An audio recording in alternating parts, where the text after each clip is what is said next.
I'm glad BB Shea just asked about this. We were just talking about airline prices. Delta Airlines is doing a thing where sneaky. It's very sneaky. When you order online, they'll know so much about you through an AI program, like other things you have bought, and they'll make an estimation. What will you pay for this ticket to Phoenix? Oh, you're going to Phoenix, huh? And they'll, do you think it depends on your destination? Like if you're going to Paris, do you pay more? Yeah, I bet so. Because it's a spendier destination. I think all these things are taken into account. Yeah, you're going to you're a tourist going to Paris. Or you're Trenton. Right. Not Trenton, New Jersey. Right. You're not flying to Lubbock, Texas, I think they'll take that into consideration. That's for a funeral. Yeah, and they'll charge you based on where you're going and what kinds of things you spend. And it sounded like in the previous segment we had a call from Melissa. She's a frequent flyer. I can't remember the airline, but she said that like the more you searched, the more homework you did, the more you got penalized. American Airlines. That's where she's a frequent flyer. How much sense does that make? It's awful. I mean, it's punishing your customers. It's punishing us, and they'll make, of course, money. Do you think this might be somewhere? Yeah, good take. Do you think this might be? Well, sorry, it's the old guys in McDonald's hot take of the day. I'm a person that likes money. I like money. He really does. But that is just wrong. That's how they get you. Let's have every time. Money. I say that, and it's 100%. Do you think this would be something that a travel agent could work around? Oh, maybe so. There are still travel agents. Yeah, maybe they can get you a better price. Maybe that's there should be their connection. They get a better connection. They get a better price. That's my cold take on money. BB Shea said, "Aren't you flying soon?" To me, the answer is yes. Now I don't fly often. You know that. Very rare. We drive. Wherever we go, we drive. When he flies, it's free. That's right, and it is this time as well. Media junket up to New York City. We have a facility here called the Tanger Center. They host Broadway shows every year. Beautiful spot. Last year, I was invited to go to New York, along with others in the media, to preview the shows. That's what you do. Last year, I saw 3 shows. Then they come to the Tanger Center, 6 months later, by the fall and winter. And you get wined and dined up and down Broadway, Times Square. It's a wonderful trip. It's fantastic. I had a great time last year. Remember, I checked a bag. For a 16-hour trip? Yeah, trip 16 hours. We leave. It is a whirlwind. We leave on a Saturday morning at 7 a.m. We come back at 7 p.m. Sunday night. It is that fast, But I checked a bag. Nobody else did, okay? So this year, I don't have a real ID. That's that thing, of course, they told you had to get it at the airport. For 20 years I've been here. Just 20 short years ago. And I was like, yeah, right. I want somebody to force me a real ID. Yeah. And your passport is expired. Correct. And my wife said, our passport's expiring. I said, let it. We're going nowhere. Where are we going? Would I care? We're land animals. I made that call. I'm going nowhere. We're ground bound. Exactly. So I don't need it. I don't need a passport. Don't need a real ID. I'll stay right here. Thank you very much. Well, then we got into the middle of June, early July, and my wife said, you better get that real ID in case they invite you to go on that New York junket again. She actually said that. And I said, oh, no. I said, it's too late. It's too late. They're not going to invite me now. It's July 4th. The trip is always mid-August. I said, that's it. They're not inviting me. I said, Chris Demm probably aged me out of that. Don't worry. They're inviting somebody that knows something about Broadway shows. So I think nothing more about it. A week ago, I get the text and the email. We're inviting you again to go on the Broadway trip. I go right to, oh, yes, can't wait. I go home and say, I'm going to New York. My wife says, how? You crawling? What are you doing? How are you getting there? You better catch an armful of Greyhound, as they used to say. That's right. So, if you leave 3 days before the rest of the group, you might meet them there. I know. I'm concerned about that. We're stopping in Bayonne. Bayonne, next stop. You can almost see the city from here, kid. Where are you going, kid? Broadway. Sure, kid. Yeah. Everybody on this bus is going to Broadway. It's like the beginning of that Welcome to the Jungle video. Yeah, right. Right. Where they chew up and spit out the girls in the porn biz. I get the email like, here's the flight information, here's when it is, and then like, everybody good with this? And then they say, we need your full name, we need your date of birth, do you have Delta frequent flyer miles? And I'm too embarrassed to say. I can't even get on the plane. I cannot get on the plane. But I was too embarrassed to tell them that.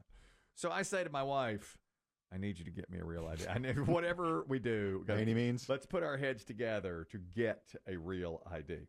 Now, she has an appointment this week to get her own. I said, give it to me. I want your appointment. And she goes, I'm not giving you my appointment. I said, I'm flying in a month. I said, I have to go. If I have to rate these Broadway plays. If I don't, what's going to happen? And she goes, I can't. They won't let you. They're non-transferable. She goes, The appointment you can't? No, I have. Okay, That does make sense. Okay.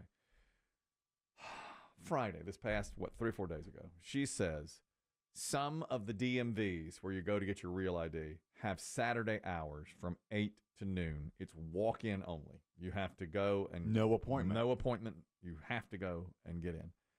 And I said, well, I would, but I'm playing pickleball. And she goes, okay, what's more important to you, the real ID or the pickleball? I said, but I was Push. listen. I was BB Shea's right. I was the fourth, and this was a Kepco invitation. Okay, very rare. Nobody turns down Kevin. I don't turn down Kepco. Can't do that. So I say to her, look, we'll be finished playing pickleball at 11. The place closes at noon. You'll slip in right before I close. said, why don't I slip in for close and just see, just see if I can. In your sweat-soaked T-shirt. Exactly. She goes, you can be all sweat soaked. I said, it doesn't matter. She goes, there will be a picture. I said, what does it matter? I'll just slick my hair back. It'll be fine. I don't care.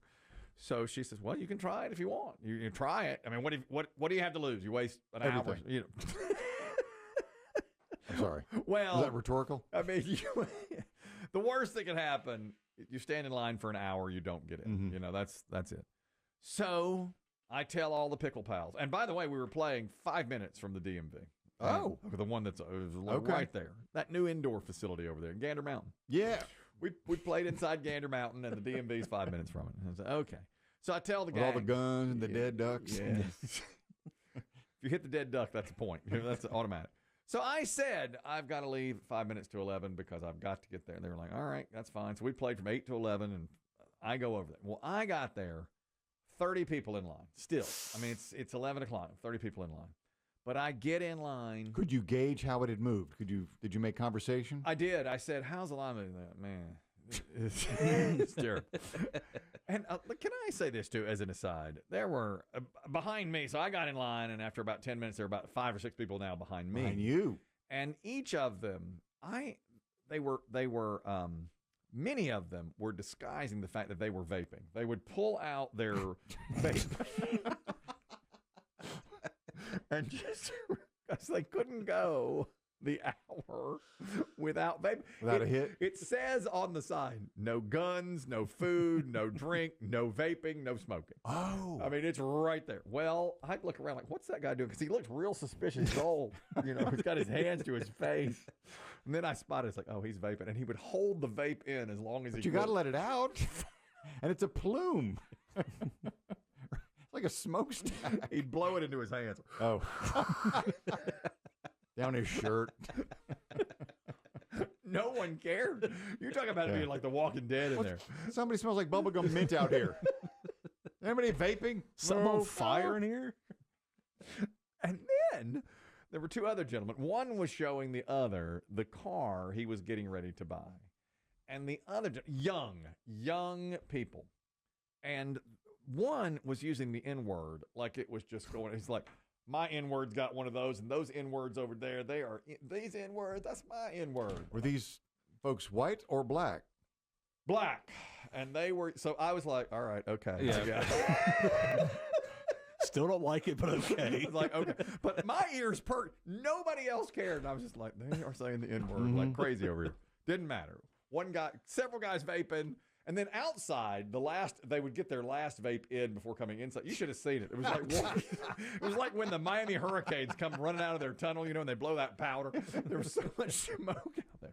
So I stood in line. So I said to everybody, what do y'all think? And they're like, man, we don't know. We just in line. And I said, have they made any announcements? They're like, nah. This is the DMV. This is the DMV. They don't make any announcements. We're all out in like a waiting area lined up around the corner. One guy said, I was here at 8 o'clock this morning, and it was lined up down the street. So I came back. It's like, let all the line go and then come out. All right, My wife texted me, do you have a shot? I was like, I think I've got a shot here because it was moving. I got it to be like, I'd say 10th in line. Now it's about 11:35. Then Did they close at 12? Well, so I was. Or if you're in line, did they let you in? My hope was if you're in line by 12, I was hoping somebody would come out at 12, close the doors, and say, y'all are in. Line ends That's here. It. That's it. Yeah. Well, I got up to be 8th in line. Still outside? Still outside, but I could see inside now. It's kind of like going to a Disney World. You see inside, and there are people sitting with numbers. Then they call your number, and you go up and get your real ID. But I got to where I could see them, but I wasn't there yet. And here comes the supervisor. That's it. Nobody else gets in queue. Nobody else gets in the stables. I was 8th in line. So, and this was like 11:35, 11:40. So I stood for 40 minutes. So I thought, I'm not done yet. I'll be cagey about this thing. Okay, everybody's like, oh, and they, now the vapor starts freely vaping. Well, yeah, stressed. They leave. What about the racially insensitive folks with the car? Also, they continued to be racially insensitive about the car. I know 6 N-words. I got this. Please. Please stop saying that. So everybody leaves except B. And I go up to the desk to where the supervisor is. I said, listen. Do you listen to the radio? Do you know who I am? I said, look, I'm the last guy here. Come on, surely there's room for one more. She was like, you out of your mind? No. And I said, I don't know if it makes a difference. I do a radio show. She's like, I have got to get to Broadway. I said, I'm flying. Gotta dance. Do you sing and dance? If that will get me an ID, a real ID, then yes. If I have to, yes, I will. I said, I've got to get to Broadway. Otherwise, no one will review these shows. And she says, no, I'm sorry. We closed for the day. There's nothing I can do. Did you consider a bribe? No, I should have considered a bribe. I should have said. They are state officers, right? They are, yes. And I asked 3 different people, the supervisor, and then there was a guy sitting there like, bruh, hook me up, And she's like, I already told you no. And he's like, she means it. You can't. You can't commit. No means no. So I had to walk away and go home. And so I still do not have the real ID. Now, today, I'll be trying again. Okay. At a different location without the appointment. I'll be going to a very small town. That's all I can say. Rural? A rural town. That's what I've been advised to do is go to rural towns. What will you bring with? Well, I'll have to take all my jush. I'll have to take chair, my phone, my snacks, chair, water, my snacks, my fan. water, all that, because I could be standing for hours and hours. Do you have all your paperwork with you too? Yes. Okay. You have to have birth certificate, 7 forms of ID. Mm-hmm. If the birth certificate, current driver's license, like 2 other things that prove my registration. It has to have your name, your legal name, and your address on it. Right. And you either have to know your social security number or have the card with you. Don't you have to memorize the signs too? You have to do the vision test, right? Don't you? No, I don't. I didn't have to. I don't think so. No. Well, maybe because I got a real ID the last time I renewed and had to do all that. Right. Well, that's because you renewed. Okay. I'm not renewing. I'm just getting the real ID. Okay. I'll renew in a year. You're just transferring over your current to a real. Okay. That's all it is. But in fact, people coming out were like, it's real easy if you can just get in there. It's very quick, but you have to get to the front of the line. And I was this close. If I'd stopped a half hour earlier playing pickleball, but I didn't. Yeah. Is that what you're wearing? No, I'll be sweaty again. I'm going after the gym. Sweaty and rural. I'll be sweaty, and that's what they'll call me. There's old sweaty and rural. I'll report back on how many N-words are dropped. I just could not believe how freely that was being said, and I was just like, God. Yeah, let's hope we didn't hear the hard R. We're in the rural town. You know what I'm saying? Phoebe Shea gets it.